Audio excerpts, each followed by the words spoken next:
In this video, we will look at liberal democracy. We will begin with understanding the evolution of voting rights in the Western Hemisphere.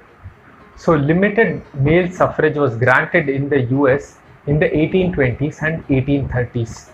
Remember that US got independence in 1787. So, even to see limited male suffrage, we had to wait for around 4 decades.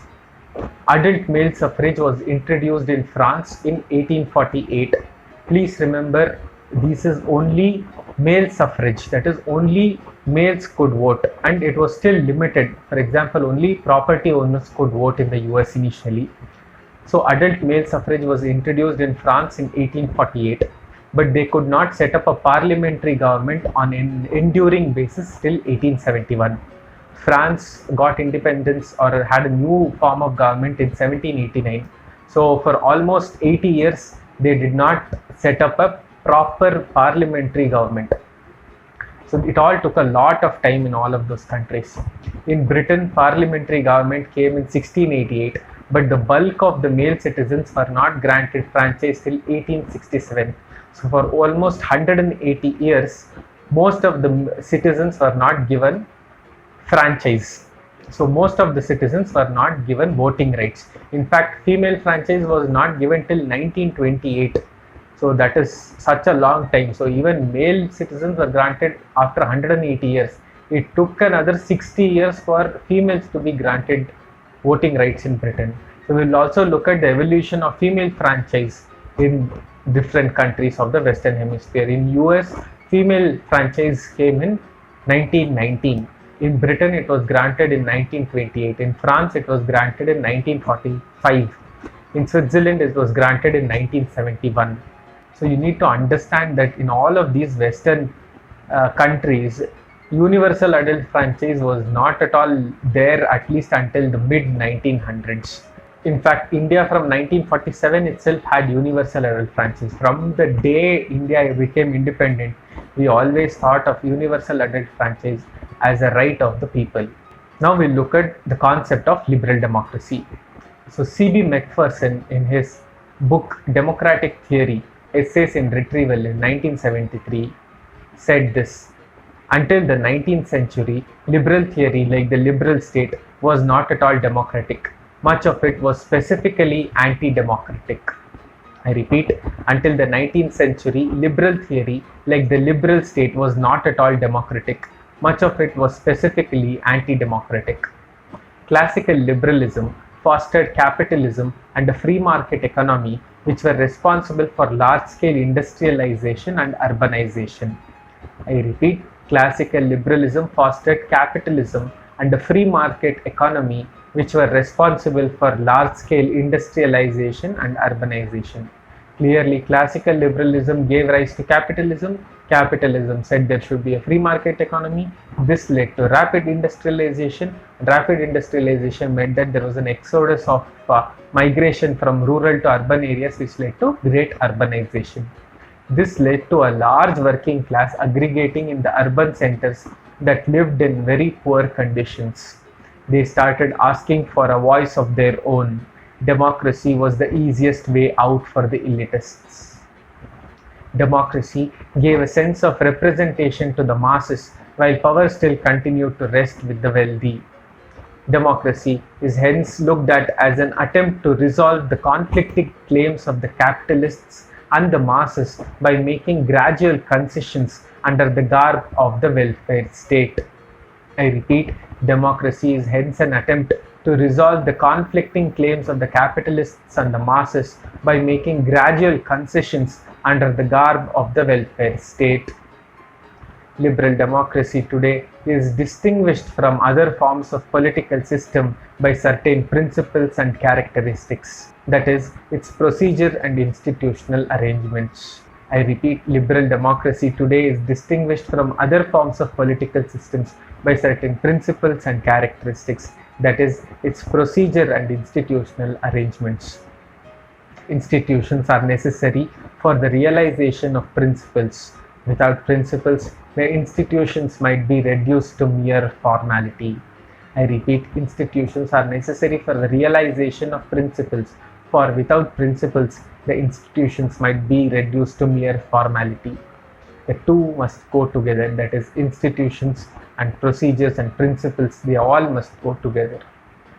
So we'll now look at the principles of a liberal democracy. We have already seen all of this in great detail when we have been studying the liberal state, and we'll also look at all of this in great detail in liberalism. So we'll look at the principles of liberal democracy now. Liberal democracy works on certain principles and mechanics. The first point, government should be formed by the consent of the people. The second point, public accountability. Accountability is key in a liberal democracy. The third point, majority rule. The democracy is clearly a majority rule. The fourth point, recognition of minority rights. So minority rights are given due stress in liberal democracy as we know it today. Fifth point, a constitutional government should be in place in a liberal democracy. That the government should be run based on a constitution. It should not be ad hoc governance. So a constitutional government is an important part of a liberal democracy. So we'll look at the concept of public accountability and liberal democracy now. So whenever we talk about public accountability and liberal democracy, we begin with John Locke. So we now look at John Locke. The government is a trustee of the people, vested in it by the people for the protection of their natural rights, that is, rights to life, liberty and property. Nevertheless, Locke feels that the state could not be fully trusted. I repeat, Locke feels that the state could not be fully trusted. We will see as we go ahead in the course that Locke calls the government a trustee of the power vested in it by the people. People should remain vigilant. Locke thought of the people as a householder who appoints a night watchman for protecting his house, and then he keeps awake to keep a watch on the watchman. So this is what Locke says. Locke says that Locke thought of people as a householder who appoints a night watchman for protecting his house, and then he keeps awake to keep a watch on the watchman. The second thinker we look at is Bentham. So Bentham was a utilitarian. Bentham envisaged liberal democracy as a political apparatus that would ensure the accountability of the governors to be governed. Both governors and the governed want to maximize happiness. Governors will tend to use the power bestowed in their self-interest only.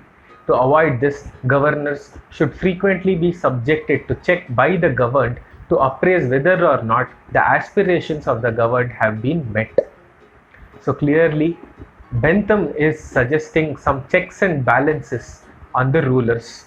This, he says, should be done by the citizens so that the citizens know that their interests are being addressed at all times. The third thinker we look at is John Stuart Mill. In his book on liberty in 1859, Mill declared that the aim of his work is to elaborate and defend a principle which will establish the nature and limits of the power which can be legitimately exercised by the society over the individual. So Mill is a liberal that we have already established previously. So Mill declares that the aim of his work is to elaborate and defend a principle which will establish the nature and limits of power which can be legitimately exercised by the society over the individual. So how much authority can be wielded by the state and society over the individual? This is what Mill wants to answer in his book.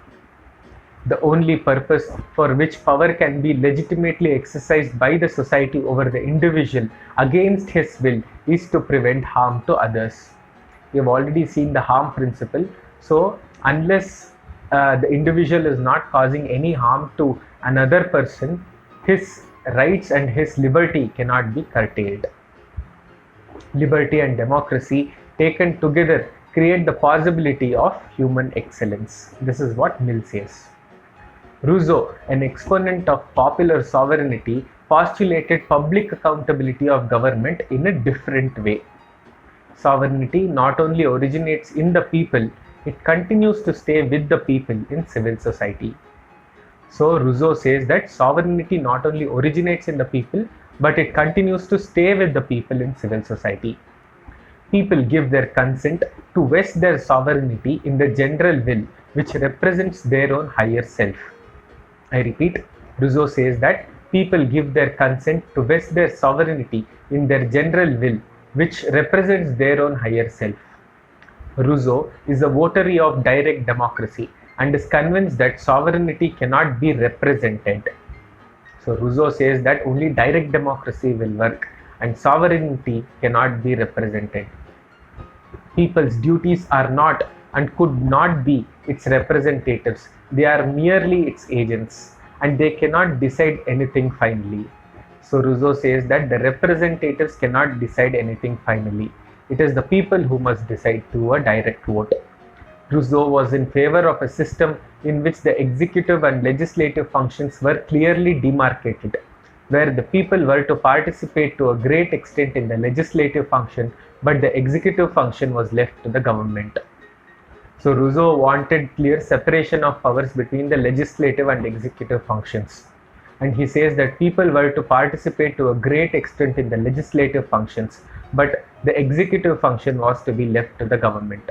This is what Rousseau says. Rousseau wants people to participate in the legislative function, but executive function would be left solely to the government. Such a government shall be constantly accountable to the people for fulfilling the instruction of the general will. So Rousseau is big on the general will. In fact, it is one of his main concepts in his philosophy. So Rousseau says a government that is functioning in such a way will be constantly accountable to the people for fulfilling the instructions of the general will. We will move on to the next topic and we will look at the salient features of a working liberal democracy. In a working liberal democracy, there is more than one political party, so there is a free competition for political power. Political offices are not confined to only one privileged class or to any privileged class in particular. Political offices are open to all for competition. The third point, periodic elections based on universal adult franchises must be held. I repeat, periodic elections based on universal adult franchise must be held. The fourth point, protection of civil liberties must take place. The fifth point, the judiciary must be independent and its independence must not be compromised. So these are the 5 salient features of a working liberal democracy. I repeat it, there should be a multiplicity of political parties so that no political party takes hold of political power by its own for a very long time. The second point, political offices should be open to all so that anybody who is popular can come to power. The third point, periodic elections must be held based on universal adult suffrage. The fourth point is civil liberties must be protected. The fifth point is independence of the judiciary. We will also look at the conditions for a successful working of a democracy. The conditions that are best suited for working of a democracy is there should be national sentiment or there should be patriotism. Second point, there should be a spirit of toleration. So mutual toleration is a very important part of a working democracy. The people must have high moral character, so should the state. So high moral character is a part of a working liberal democracy. Education should be widespread, both political education as well as social education. So education must be widespread. The fifth point is there should be economic security and there should be equality in the society for a working democracy. I repeat, there should be economic security and there should be equality in a working democracy. This concludes the video on liberal democracy. Run through the video again. This concludes the video. Thank you.